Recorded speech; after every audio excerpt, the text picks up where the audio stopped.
A special thank you to each of our subscribers who make this channel possible. Here's today's story. Belgrade, Serbia.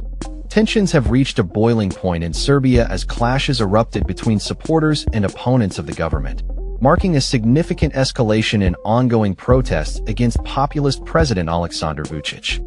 The unrest began on the evening of August 12, 2025, in Vrbas, a town northwest of the capital, Belgrade.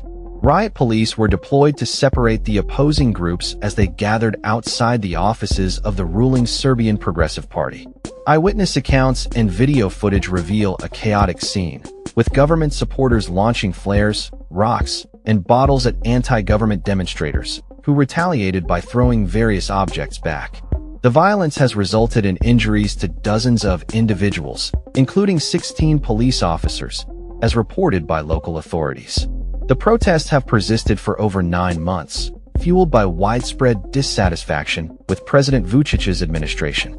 The unrest initially sparked in November 2024, following a tragic incident where a train station canopy collapsed in Novi Sad, claiming the lives of 16 people. This disaster ignited accusations of corruption and negligence in state infrastructure projects, leading to sustained demonstrations led primarily by university students.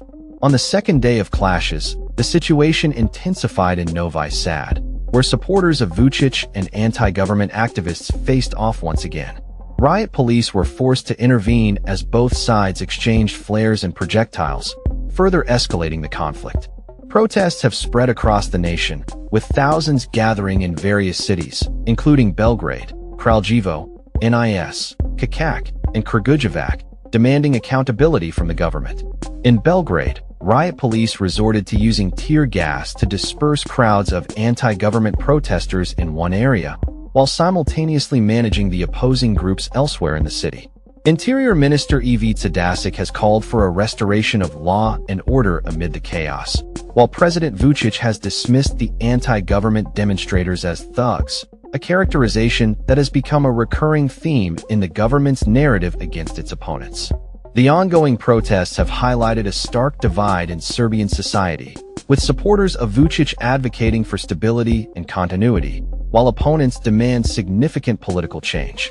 Protesters are calling for an early parliamentary election, a request that Vucic has consistently rejected. As the clashes continue, the situation remains volatile. Authorities are on high alert, monitoring the protests closely to prevent further violence.